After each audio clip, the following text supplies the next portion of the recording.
Good afternoon, everyone. Welcome to today's Philanthropy New York's learning program, Optimize Your LinkedIn Profile, a reprise from our earlier program that we had back in the spring. I'm delighted to introduce you to Tiffany Langston, Multimedia Manager, to present today's program.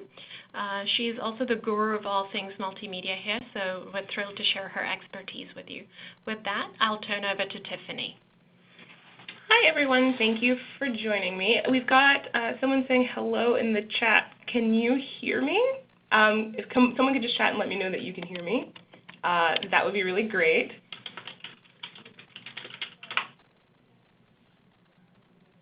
Okay. I think we can continue. Okay, great.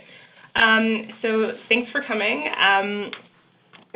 I want to start out by kind of saying that this program came about as the idea, as part of our sort of professional development, mainly because I feel like a lot of people, you get those requests in your email that says, so-and-so wants to connect with you on LinkedIn, and what do I do with that?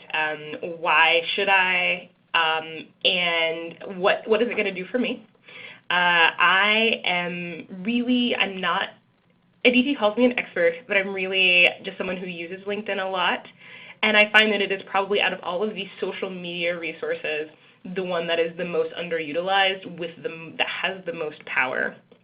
I'm going to kind of show you things that I do on my personal LinkedIn profile. So you're going to see bits and pieces from my actual LinkedIn profile, and you're going to probably know more about me at the end of this presentation than you ever wanted to. And if you have any questions, please use the chat, and we'll do some questions and answers at the end of the program. Somebody says they can't hear me. Okay. So I will try to figure that out, and we will continue. All right, so how to optimize your LinkedIn profile. So the thing that LinkedIn is really good about is giving you a place for you to keep all of your important career information. The thing that LinkedIn is bad about is that if you don't fix your settings, it will tell everybody all of your business. For those of you who are actually on LinkedIn, you may notice in your home feed when people like a post or update their profile or connect with specific people. And you can control how much of that information LinkedIn tells to the people who are connected with you. So what you want to do is to go to your settings and go to your privacy settings. When you get to your privacy settings, there is a section called Turn On and Off Your Activity Broadcasts. That's the thing that is highlighted on the slide. When you check the box, it'll tell people when you update your profile, when you make recommendations for other people, and when you follow specific companies. Even LinkedIn tells you that you might want to turn this off if you're looking for a job so that your present employer doesn't know that you have connected with a recruiter or several recruiters, or you're updating your profile or beefing up your job experience, because you don't want to give them the perception of that you're looking for a job. Even if you are, that's fine. If you're not, that's also fine, but you don't want them to think that you are. The other thing is actually when you're on your profile, on the right-hand side, there is a section called Notify Your Network. I have it turned to off because the network doesn't need to know, my network, the people that I'm connected with, doesn't need to know when I am changing my job, or updating my profile or adding volunteer experience. It's none of their business. So I like to keep the notifications very minimum. Whenever I make changes to my profile, I don't tell my network anything because I don't want them to know. It's not their business. There's a question that's been... Oh, hi. Hello. Does this apply to the premium version? That's actually a really great question. Thank you, Sheila. Everything that we're going to talk about throughout the majority of this program is going to be for the free basic version. At the end, we'll talk about paid premium versions and whether or not they're a good idea for your specific needs. But for right now, everything that I'm talking about is available through the just basic free version of LinkedIn. Okay, so on your profile, so now that we've talked about what LinkedIn tells other people, let's talk about how much of your profile people see who aren't connected with you. So if you have a connection, they're going to see your entire profile. The people who aren't connected to you, that's your public profile. You can access that by the little gear that's underneath your photo next to your URL. And then on the side, it'll show you all the things that you can click or unclick to show what people can see who aren't your LinkedIn connection.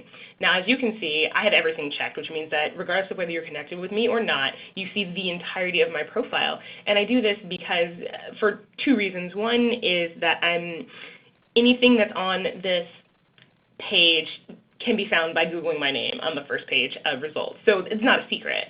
But also, too, I know several people who have gotten contacted by headhunters or recruiters or even like HR managers at specific companies based on the information on their profile without like cold calling, without even having sent in an application or anything like that. And so for me, I think that it's a good idea to have everything open because, you know, unlike a lot of the other social media platforms, and I actually hesitate to call LinkedIn a social media platform because I feel like it's all about business to me, right? It's like a visual version of my resume, and it's all about the work that I do and not about where I go on vacation or what I ate yesterday or how, whatever post that you do on your regular social media. So I'm really hesitant to actually call it a social media platform. I think of it more as a career tool. And so I keep everything open, but obviously for all of these sort of, this entire discussion on the privacy of your profile and the amount of information you share, do what's comfortable to you. If you don't want people to know where you're volunteering or what the details of your current work experience, then don't show it. Like I said, anybody who is your connection will be able to see it, but strangers, people who you don't know, you can lock down kind of how much of it that they see, how much of that information they see. And we'll talk a little bit more about who to connect with a little bit later on in the presentation. So the next thing that I want to talk about is LinkedIn stalking. That's what I call it. When you're looking at other people's LinkedIn profiles, and I do this all the time, LinkedIn gives you the ability to adjust how people see you when you look at their profiles. So for me, I have it where you can see my name and my headline and my area because I don't really care if people know or not. You can be completely anonymous, or you can use profile characteristics like a website manager in the philanthropy industry from greater New York City area, so that it doesn't actually tell you the name, just like some things about them. I don't mind having people know when I'm looking at their profiles, mainly because I don't feel the need to be sneaky about it. I'm not looking up any of my exes, so that part doesn't really matter. But also, recruiters and hiring managers might actually be appreciative that you're taking a little bit additional effort to look up people from the company in order to do some research on the organization or the people that would be on your team or the person who would be your direct supervisor. Like, people like to know that you're doing your work, you're doing your homework, you're doing your due diligence. And this is an easy way to do it. If you look at the person who would be your direct supervisor, they might remember as they're combing through your application materials that you were someone who came to see what they were about. And I think that's a good thing.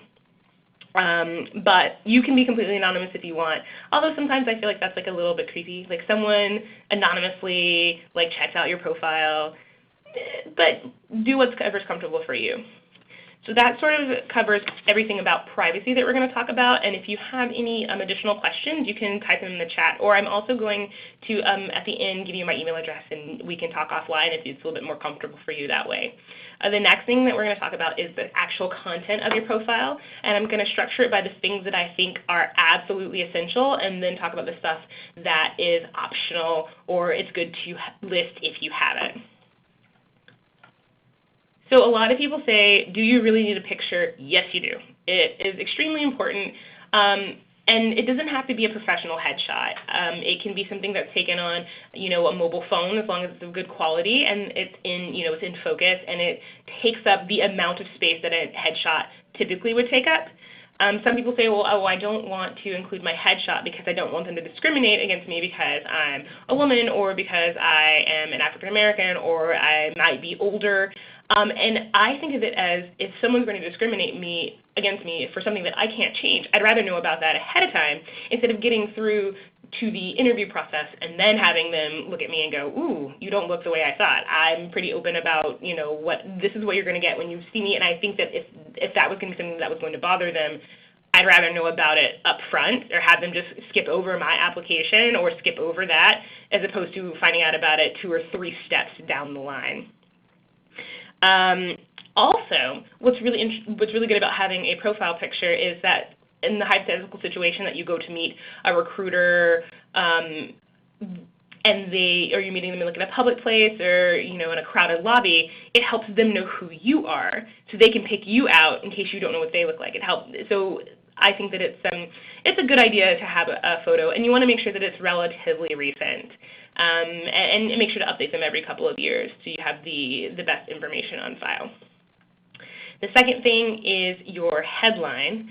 And this is really important because even if people can't see your profile, they will be able to see your headline, your name and your headline, and that might be the only information that they have about you. So you should definitely have one that talks about your specific skills. Now, I see a lot of people who have, seeking employment or searching for next opportunity there, and I feel like that's really, unless you have never worked before, I feel like you're wasting a great opportunity to talk about skills that you have or the type of employee that you'd be or the type of work that you do.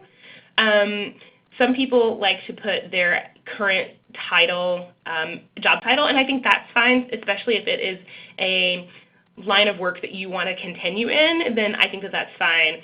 I like to put something that kind of encompasses all of the work that I can do, that even if it's not necessarily all of the work that I do right now. Which is why I have digital strategist, content creator, writer, and public relations professional. I don't do any public relations in this current job, but I can, and I have, and so I like to include that. But there's no problem with doing your current job or something of that nature, but just make sure that you're utilizing that space. You've only got 120 characters, so that's even less than a tweet. So you want, make sure to get the most bang out of that space because that's going to be people's first impression of you outside of your photo. And then the final thing is on this slide is your public profile URL. I think this is important. I like the fact that it makes life easy. The URL that I currently use on my LinkedIn profile is the same URL that I use on all of my social media, so it's good for consistency. It also helps you remember what it is and helps other people remember that particular thing about you. It's not critical, but it just makes life a little bit easier and it looks clean.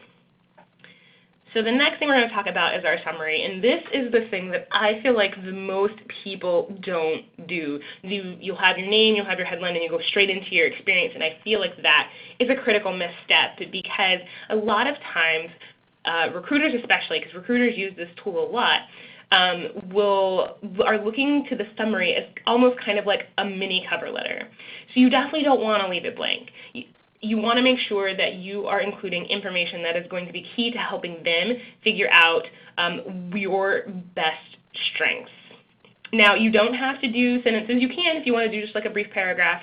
You want to do bullets, that's fine. But you want to concentrate on your skills and specialties. Statistics are really good. Things that are measurable here are really good. If you are in charge of a $20 million grant portfolio, then you should say that here. Not like specifically job by job, because you're going to get to that part later, but key things that are unique about you that are going to make you stand out from other applicants. And keep in mind that when someone is looking at your profile, a headhunter, a recruiter, a HR manager, this might be as far as they get. So you want to make sure to put your best foot forward here. I break mine down into a opening sort of sentence.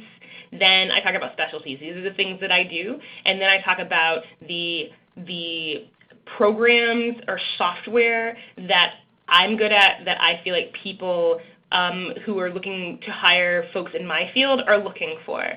Like I said, this is just what works for me. You obviously don't have to do that, but I feel like including that type of information is going to be really important, especially if this is as far as they go. You want them to know the key points about you, and you want to do it quickly. That's what this part is for. And so anybody that doesn't have a summary, you've got homework, is to go and put one, even if it's just 3 bullets or like a couple of sentences. But this is very, very, very expensive real estate that you're giving up if you don't have a summary on your LinkedIn profile.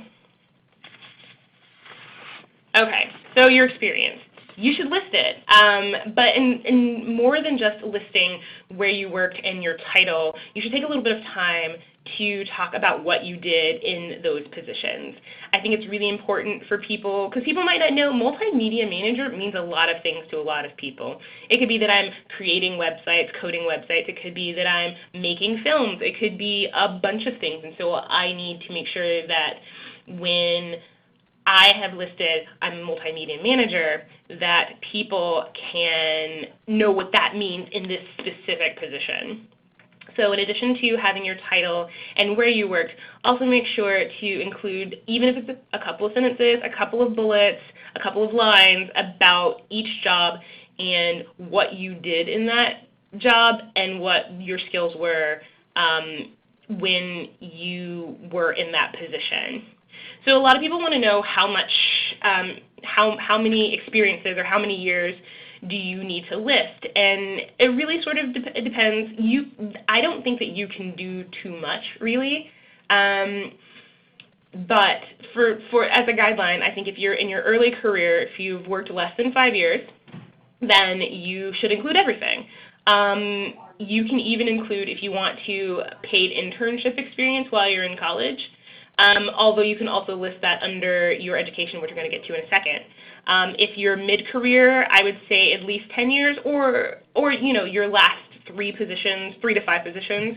And 10 years should have you covered unless you're looking for a C-suite position or anything that, if it's something that requires you to have 15 years of experience, then you want to make sure that you have 15 years of experience listed on your LinkedIn profile. So it really kind of depends on where you are in your career and what you're looking for, but at least 3 positions if you have them, or account for your last 5 years, 5 years if you're early career, 10 years if you're mid-career. Another thing too is if you have been promoted in your organization, like you work for the same place, but you were promoted, so you had more than one job title at an organization, then you should actually list those separately. So you can put them under the same organization but have different headers for the experience. And the reason you should do that is because you want your future employers or headhunters or recruiters to know that you did so well in a position that they promoted you. And so a lot of people like to just include their most recent or highest level, and I think that's a mistake. I think it looks so much better if you worked somewhere for 5 years and you finished up as a program officer. Then instead of it looking like you worked as a program officer for 5 years, it's really great to say that you worked as a program associate for a year and a half, then you were a senior associate for a year and a half, and then you were a program officer for 2 years. That shows progression. It shows that your organization valued your contribution, and even though it might take a little bit more work to, delineate, what work that you did as an associate and what work you did as a senior associate, but I think it's really important to show that growth. And it is helpful for people to see that career progression as well. So I think that it's really important, but you need to list them separately, and you need to have a couple of bullets or descriptions under each one of those job titles to show how your responsibilities increased and that sort of thing. So definitely make sure to list all of your positions at a single organization if applicable. Education. Okay, so you should definitely list it. you can, let's say hypothetically that you went and you got an undergrad degree and then you went and you got a graduate degree, and your graduate degree is something completely different than your undergraduate degree. If your undergraduate degree is not applicable to the work that you want to do, you don't necessarily have to list it. I don't see a problem with it. I think it shows well-roundedness, but if you have a law degree now and you went to culinary school, it's fine for you not to list the culinary school if you don't want to. That's cool. A couple of people also want to know whether or not you should list the years that you were there or the year that you graduated. This kind of goes back to the conversation we had a little bit earlier about discrimination via your profile pic. Like, you can do the math on my education and know that I'm somewhere between 30 and 31 years old. This is correct. And there might be some age discrimination. But for the most part, I say that if you've been out of school less than 10 years, I think it's fine to list the year. After that, you can if you want to, but you don't have to if it makes you feel uncomfortable for people to know your age or, have people do that math. You should definitely make sure to include all of your activities and honors that you think would be beneficial or offer any sort of a benefit to the jobs that you want to do. So I list that I graduated cum laude, that I was on the debate team, and that I was on the Honor Society and all of that good stuff. Because I think that there might be some connections to me between those activities and the work that I do now. If you did any volunteer work, if you tutored, if you interned, I think that if you interned and you were not paid, it should go under your education. If you interned and you were paid, you can choose to put it in actual work, in your work experience if you like. I would say that there are a couple of exceptions to that rule. So say that you did a clerkship, you interned at a large corporation or something with sort of more name brand recognition, then I think listing it higher is probably better because there's a chance that people won't get down to your education. So if you had a high-profile internship, you can list that in your work experience regardless of whether you got paid or not. But you should make that distinction where it's listed.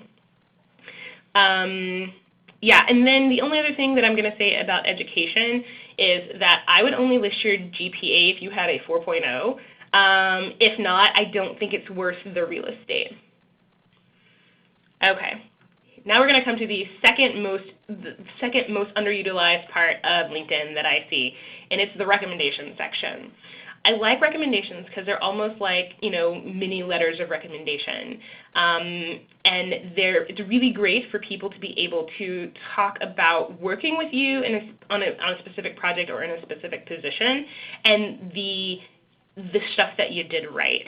I know plenty of recruiters who only use these recommendations instead of asking for actual letters of recommendations, and if you don't have any, they just skip right over you. And it's so easy. It gives you like this button that says Ask to be recommended. So you pick the position and then pick the person, and then they can write the recommendation, and then you have the opportunity to review that recommendation before you post it on your profile, which is great. So if they don't say things that are nice about you, or maybe they aren't super articulate, then you don't have to use it. Hey, Tiffany, I have a question. Sure. So it was really hard for me to find Ask to be recommended, the icon. Mm-hmm. Will you give us a little brief overview of where it might live, and that might help everyone find it, because it's not the most accessible. Sure. So when you go to your profile and you go to scroll all the way down to the bottom, to where your recommendations are listed. So your recommendations will be listed on your profile in two places.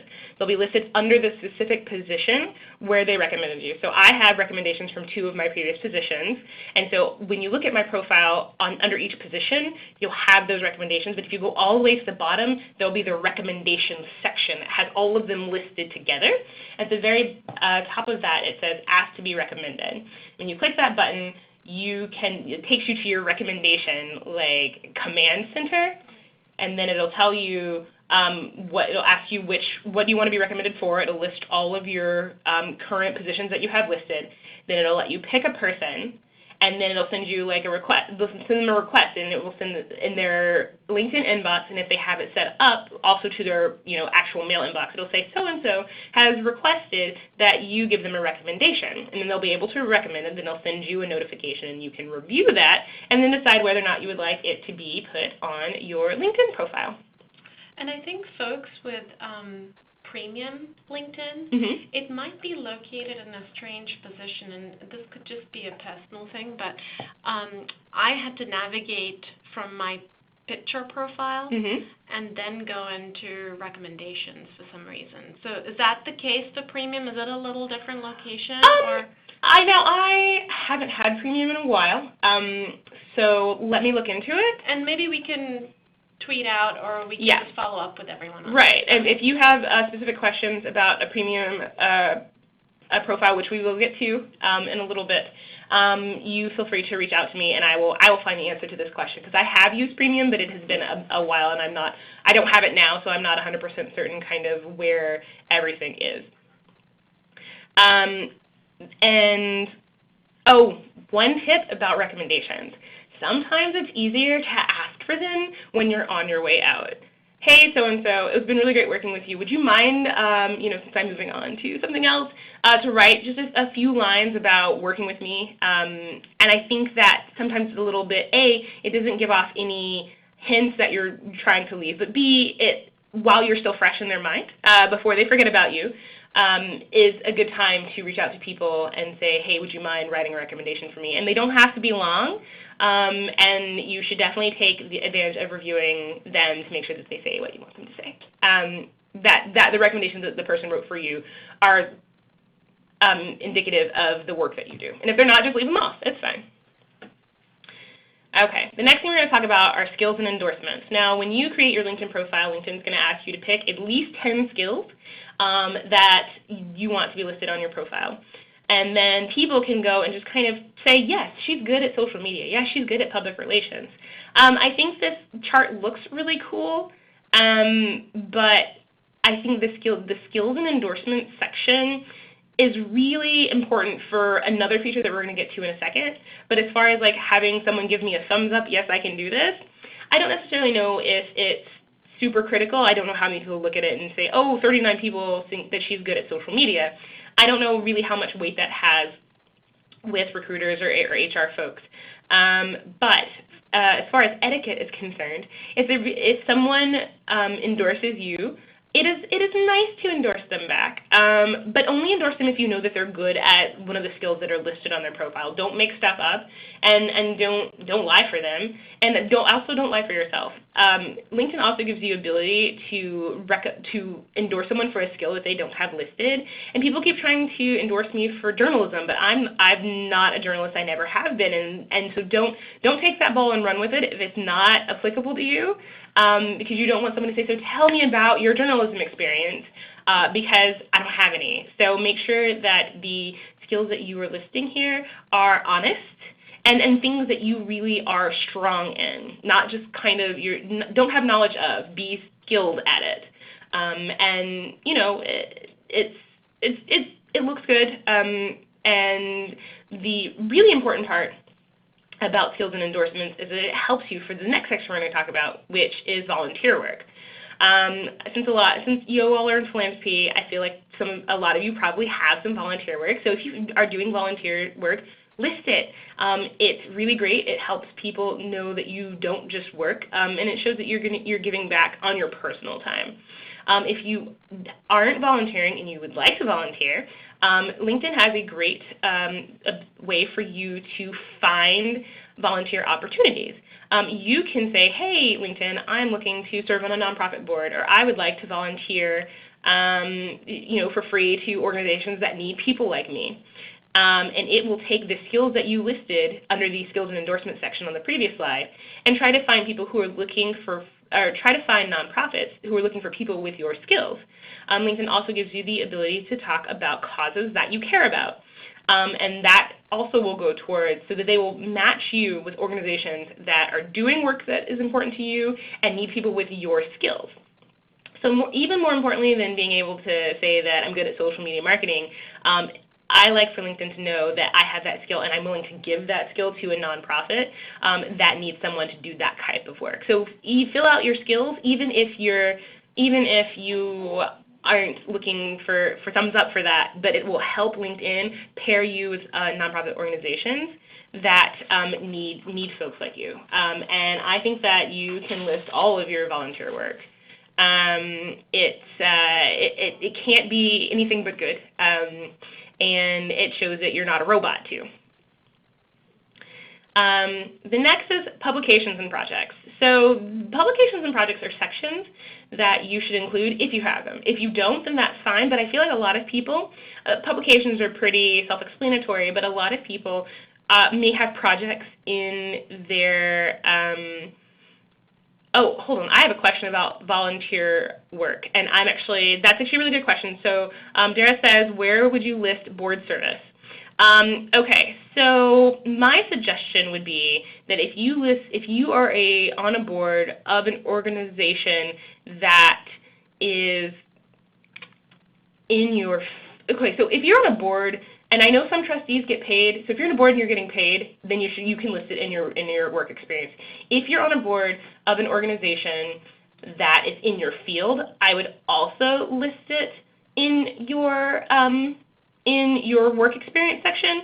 But if you're on a board of an organization, like let's say that you don't do any work with animals, but you're on a board of an animal shelter, then I would put it in volunteer work instead. So really, if it's applicable or you can make connections on with the career work that you're doing, then list it in the work experience. But if it's something that's kind of tangential or not related, then I would list it in volunteer work.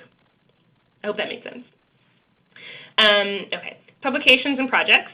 I think a lot of people have projects that they don't realize they have projects, right? So you can list a lot of different things as projects, and what's really good about LinkedIn is that not only can you list projects, but you can also tag other people who worked on that project with you, right? So if you did a report, that would go under publications. If you made a video that was used in on a website for your organization or a grantee, or you wrote a blog post or you wrote a post on SSIR or Conical Philanthropy, these are all things that can be listed here. And even if you went to grad school and you did some interesting thesis work or capstone project, those all count as well.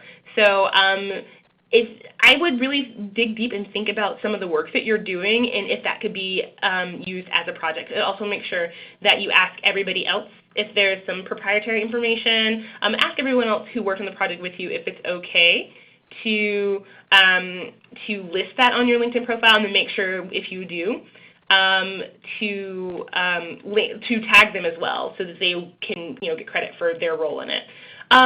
Unpaid speaking engagements. That's actually a really good question. So if it is something that you do on a regular basis, like every month you go and you speak at a specific place, I think that can go under volunteer work. If you speak at a conference or a convention of something that you're skilled at, you can put that under project if you want. And I think that that's going to highlight it a little bit more.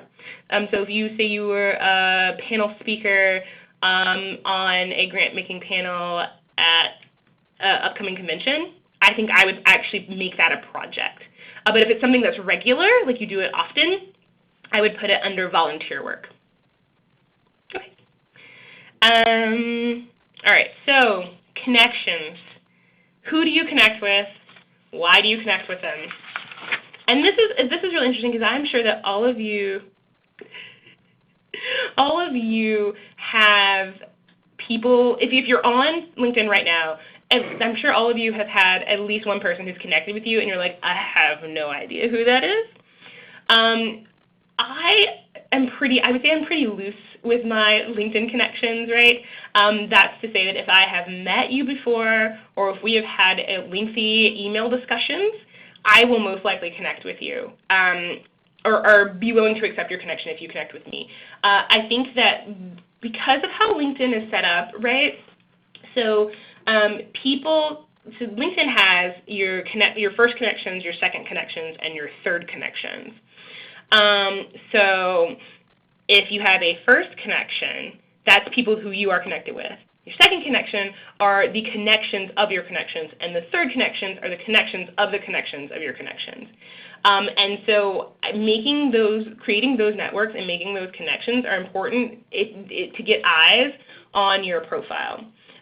So I will connect pretty loosely with most people, and I'm also going to have my LinkedIn profile URL at the end on the final slide. So that if you want to connect with me, LinkedIn gives you the ability to drop people a little bit of a line and say, hey, I heard you speak at P&Y program, and I'd like to connect with you, or whatever. If you just give me a line that says I was in this webinar, then I will connect with you.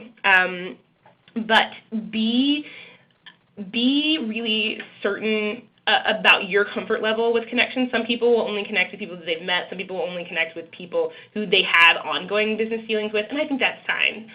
Do what works for you and make sure that you're comfortable with it. And if you've never heard of them and you've never seen them before, I choose not to connect with those people because I don't know who those people are. But that's going to be a threshold that you have to determine for yourself. Okay, so to pay or not to pay. LinkedIn offers 4 different types of premium subscriptions. One is for sales to find leads. One is for network and branding. So if you own your own, own your own company or you're trying to brand yourself, you can go there. The Recruiter, I think Recruiter and JobSeeker are the ones that most people use, and I don't know if there are any recruiters on here, so we're just going to talk about job seekers because I feel like people on LinkedIn, when they're on LinkedIn, are looking for work. I mean, when you're in the hustle. And so JobSeeker Premium, you will get a free month for 30 days, or free 30 days. And then it will cost you $29.99 a month, which I think seems like a lot of money, especially if you don't have a job, right? You want $30 a month from me, and I don't have a job. Like, that seems counterintuitive. But I feel like LinkedIn does a pretty good job of getting you bang for your buck. So the differences between a free account and a $29.99 account. First of all, is it gives you the ability to send LinkedIn, they call it in-mail or private messages, to people who aren't connected with you. So you can't do that normally. You can only send in-mail to your first connections. But if you have JobSeeker, then you can send in-mail to recruiters and HR folks and stuff like that without having been connected to them or without having any conversation with them previously. So when you have a job posting on LinkedIn, it'll show the person who posted it, it'll show them in the upper right-hand corner. With JobSeeker Premium, you can send that person a letter through LinkedIn.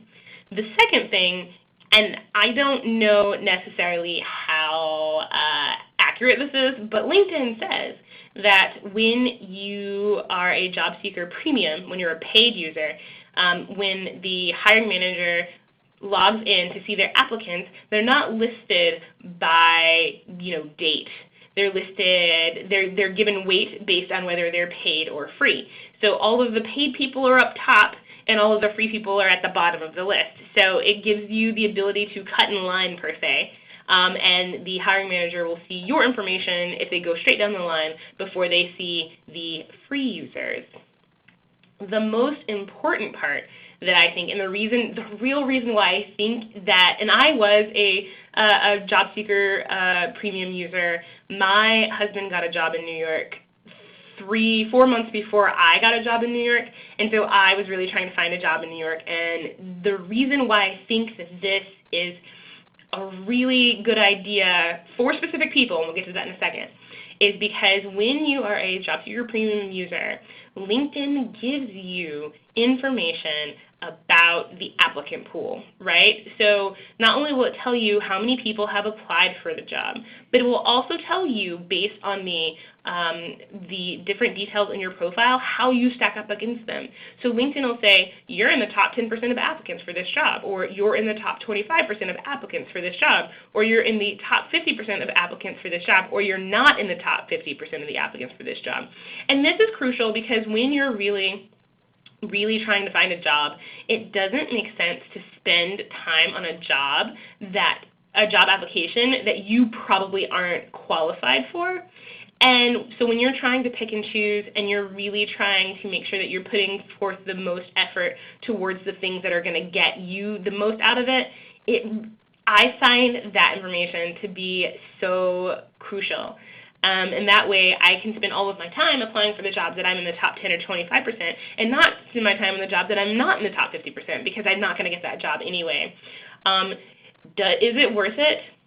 I think two things need to be really true if you're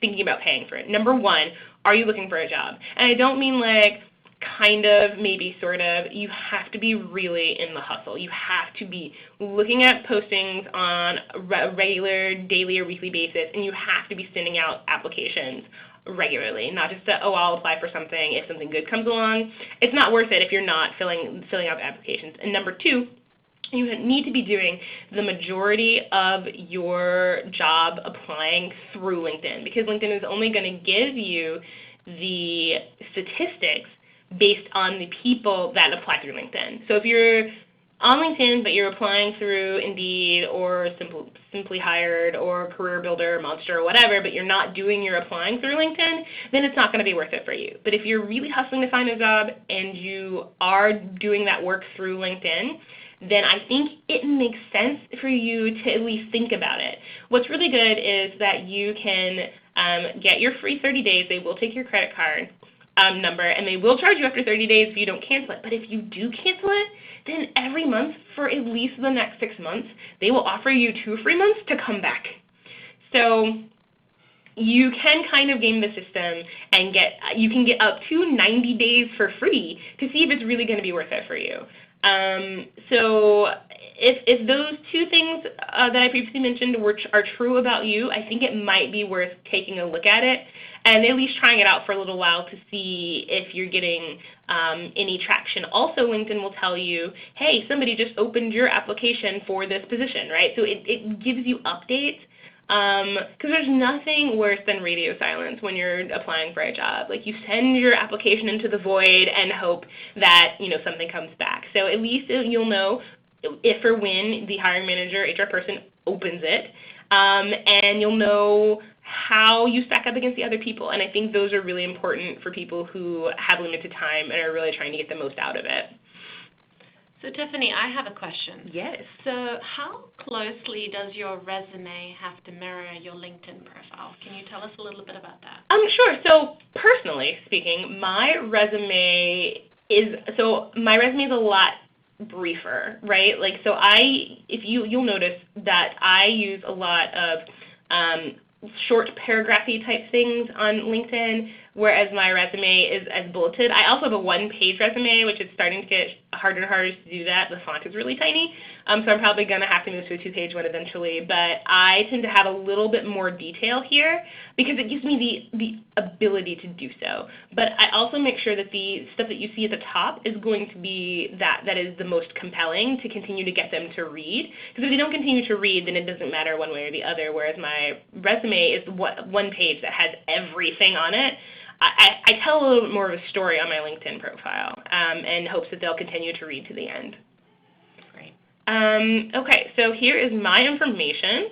This is my email address. If you have anything that you want to ask me offline, you can. This is my LinkedIn profile. You can come connect with me. Does anybody have any questions? You can put them in the chat now. Anybody? We'll wait just a couple more seconds in case someone is typing. But you can find this presentation will soon be up on our website as well. So if there is something that you've forgotten to, okay. All right, I got questions. Okay. All right, protocol for listing freelance gigs. Okay, so this is interesting. I think it depends on the length of time of your gig, right? So or if you have multiple gigs. So let's say that you have a freelance gig that lasts for 6 months. Then you can list it under, you should list it all under experience, right? If you have one freelance gig, it lasts multiple months or years, I would list it as its own separate thing, its own separate experience with descriptions. If you are doing small gigs and you have lots of them, I would actually list yourself as a consultant, and then in the description for that list, you don't even have to do all of them, maybe your top 3 gigs, and then kind of a sentence or two about what those are if you have lots of gigs going on. But if there's a singular long-range one, list it separately. Endorsements, value of endorsements. I think endorsements do have a little value, but I don't think they have as much as, because it's really easy to click, yes, this person is good at these 10 things. And I think it takes, I feel like it's fine to endorse people. I think the recommendations are a little, are better. But feel free to do endorsements if you want, and to return the favor if someone does endorses you as well. Yeah. Any other questions? Yeah. Any more questions? Okay. So this presentation will be on our website soon, as well as a recording of the webinar. And if you have any additional questions, feel free to reach out. And if not, thank you for attending the LinkedIn program here at Philanthropy New York, and we hope to see you again soon. Thank you, everyone.